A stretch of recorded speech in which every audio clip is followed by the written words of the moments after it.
अस्सलामु अलैकुम रहमतुल्लाहि व बरकातुहू।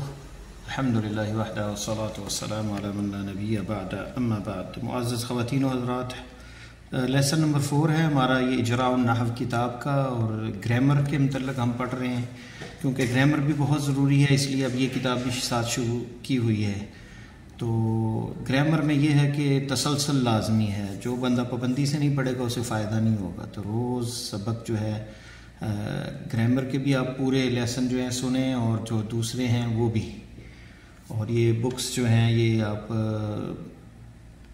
जो कि हमारा अकाउंट उस पर है, चैनल है टेलीग्राम पे, उससे अपलोड कर लें, डाउनलोड कर लें सॉरी।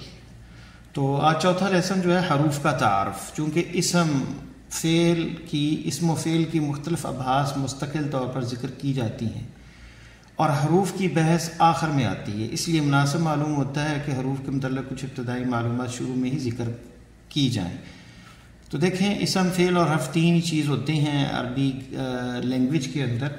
तो इसम पे बात होगी, फ़ेल पे तो मज़ीद तफसील उनकी आगे आएगी। तो यहाँ हर्फ पे अब हरूफ तहजी 28 है अरबी ज़बान में। अगर अलिफ़ को मुस्तकबिल शुमार करें तो 29 बन जाते हैं। अगर अलिफ़ मुतहर्रिक हो तो उसे हमज़ा कहते हैं, साकिन हो तो अलिफ़ कहलाता है। ये ज़हन में रखें फ़र्क। अगर उस पर ज़ेर ज़बर कुछ ना हो तो वो अलिफ़ है, और अगर उस पर मुतहर्रिक हो, ज़ेर ज़बर पेश हो तो उसे जो है हमज़ा कहा जाता है। ज़ेर ज़बर ज़ेर पेश को हरकत कहते हैं। ये तीनों हरकतें, ज़ेर हो, ज़बर हो, पेश, उसको कहते हैं मुतहर्रिक, यानी हरकत कहते हैं। ये हरकात हैं, और हरकत की जमा हरकात हैं। हरकात के अतबार से हरूफ की 4 किस्में हैं, यानी मुतहर्रिक जिसके ऊपर ज़ेर ज़बर पेश कुछ भी हो, मजज़ूम जिस पर जज़म हो यानी सुकून हो, मुशद्दद जिस पर शद हो, मुनव्वन जिस पे तनवीन हो। तो ये 3 हैं। आगे इसकी मिसालें भी आएंगी। मुतहर्रिक ज़ेर ज़बर वाला, मजज़ूम जिस पर जज़म हो, आखिर में मुशद्दद जिस पर शद हो, जिस हरफ पर मजज़ूम जिसके ऊपर जज़म हो, मुशद्दद जिस पे शद हो, और मुनव्वन या तनवीन जिसके आखिर में 2 पेश 2 ज़बर या 2 पेश 2 ज़बर या 2 ज़ेर हों। मुतहर्रिक इस हरफ को कहते हैं जिस पर हरकत हो। अगर हरकत फ़तहा यानी ज़बर की हो तो उसे मफ्तू कहते हैं, जैसे कतबा, ये मफ्तू है। कतबा में तीनों हरूफ मफ्तू हैं। हरकत कसरा की हो तो उसे मकसूर कहते हैं, यानी ज़ेर को कसरा कहते हैं अरबी में, और उस हरफ को मकसूर कहते हैं। जैसे इबिल में तीनों हरूफ मकसूर हैं, अलिफ के नीचे भी, बा के नीचे भी, और लाम के नीचे भी।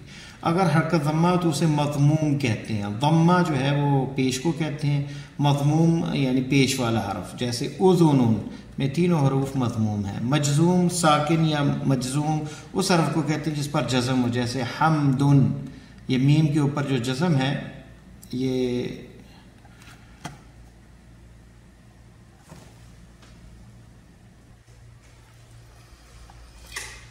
तो हम देख रहे हैं कि यहाँ पे मजज़ूम, साकिन या मजज़ूम इस हरफ को कहते हैं जिस पर जज़म हो, जैसे हमदुन में मीम पर जज़म है।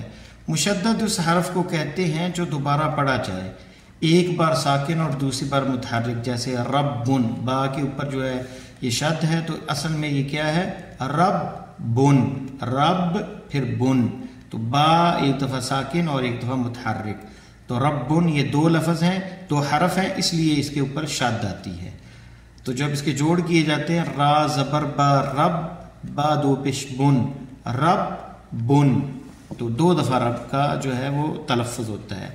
मुनव्वन इस हरफ को कहते हैं जिस पर तनवीन हो और आखिर में नून साकिन की आवाज़ दे। मुनव्वन हरफ पहले मुतहर्रिक होता है और आखिर में नून साकिन की आवाज़ देता है, जैसे रब्बुन और रब्बन, बेरब्बिन। देखें, रब्बुन ये नून की आवाज़ आखिर में आ रही है, रब्बिन नून की आवाज़ आ रही है, बेरब्बिन, रब्बन और रब्बिन। तो नून की यानी तनवीन के अंदर नून की आवाज़ आती है, या तो ज़बर के साथ, या तो ये पेश के साथ, ये फ़तहा के साथ, ज़बर के रब्बन, और बेरब्बिन ये कसरा के साथ, लेकिन आखिर में नून साकिन आएगा, यानी आवाज़। नून साकिन की जो आवाज़ देता है, तनवीन जो होती है, चाहे 2 पेश हो, 2 ज़बर हो, 2 ज़ेर हो, उसे मुनव्वन कहते हैं, या मुनव्वन कहते हैं। और तनवीन उस हरकत को तनवीन कहते हैं जिसमें दो ज़बर दो पेश हैं। हरूफ इल्लत, ये भी अरबी ग्रामर में इस्तेमाल होता है कि इसमें हरूफ इल्लत है। तो हरूफ इल्लत क्या है? 3 हरूफ हैं, वाव अलिफ या, जिसको शायद इंग्लिश में वावल कहते हैं। 3 हरूफ वाव अलिफ या को हरूफ इल्लत कहते हैं। इनके अलावा बाकी 25 हरूफ जो है उन्हें हरूफ सही कहते हैं।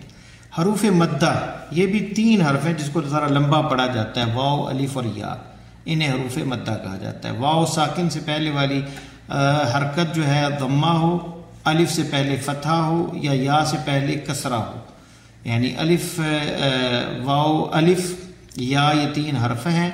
और इन हरूफ मद्दा की पहचान कैसे है, यानी उसको लंबा कैसे पढ़ेंगे? कुरान के अंदर भी वाव साकिन से पहले वाली हरकत दम्मा हो यानी पेश हो, और अलिफ से पहले फतहा यानी ज़बर हो, तो या से पहले कसरा हो, तो उन्हें हरूफ मद कहते हैं, हरूफ मद्दा कहते हैं। इसम के शुरू में जो अलिफ लाम लगाया जाता है उसे अलिफ लाम की आवाज़ के अतबार से हरूफ तहज्जी की 2 किस्में हैं, हरूफ शमसी और हरूफ कमरी। ये हम किताब में पढ़ चुके हैं। हरूफ शमसी के अंदर अलिफ लाम का परनो उसे जो है पढ़ा नहीं जाता, तलफ़्फ़ुज़ नहीं अदा होता, और हरूफ कमरी के अंदर अलकमर अलिफ लाम पढ़ा जाता है। और हरूफ शमसी उन हरूफ को कहते हैं जिनसे पहले अलिफ लाम लगाया जाए तो लाम की आवाज़ छुप जाए, जैसे शमसुन से अशम्सु अलिफ लाम छुप गई, और इसे अशम्स पढ़ना दुरुस्त, अल शम्स पढ़ना दुरुस्त नहीं होगा। हरूफ शमसी ये हैं ता सा दाल जाल रा जा सीन शीन साद ज़ाद ता ज़ा लाम नून। और हरूफ कमरी वो हरूफ है जिनमें अलिफ पहले अलिफ लाम लगाया जाए, और अलिफ लाम लगाने के बाद जो है तो लाम की आवाज़ वाज़े तौर पर सुनाई दे, इसे हरूफ अलकमरी कहते हैं। तो ये हरूफ कमरी और शमसी के अंदर ये है, ये पढ़ चुके हैं। खैर, अलकमर पढ़ना दुरुस्त नहीं, अल यानी अकमर पढ़ना दुरुस्त नहीं, बल्कि अल कमर होगा। हरूफ कमरी में ये 14 हरूफ दाखिल है, अलिफ बा जीम हा खा आइन गाइन फा काफ काफ मीम वाव हा या। एक भाई ने एक मजमूआ भेजा था, शायद मुझे ज़हन में नहीं आ रहा उन्होंने क्या वो लफ्ज़ भेजा था कि वो याद कर लें तो उससे आपको हरूफ शमसी और कमरी याद हो जाएंगे। इसी तरह अब ये है हमारा चौथा सबक, तकरीबन इसमें हरफों की पहचान जो है मुतहर्रिक, मुनव्वन, मुशद्दद, मजज़ूम, हरूफ इल्लत, हरूफ मद्दा और हरूफ शमसी और कमरी, ये पढ़े हैं हमने। अल्लाह ताला से दुआ है कि अल्लाह ताला हमारे लिए इल्म को आसान फरमाए, ग्रामर को आसान कराए, अरबी ज़बान को आसान फरमाए। तो 5वां दर्स इंशाअल्लाह ताला नेक्स्ट टाइम पढ़ेंगे, तो ये थोड़ा थोड़ा पढ़ते जाते हैं ताकि आपको तारुफ होता रहे। अस्सलामु अलैकुम व रहमतुल्लाहि व बरकातुहू।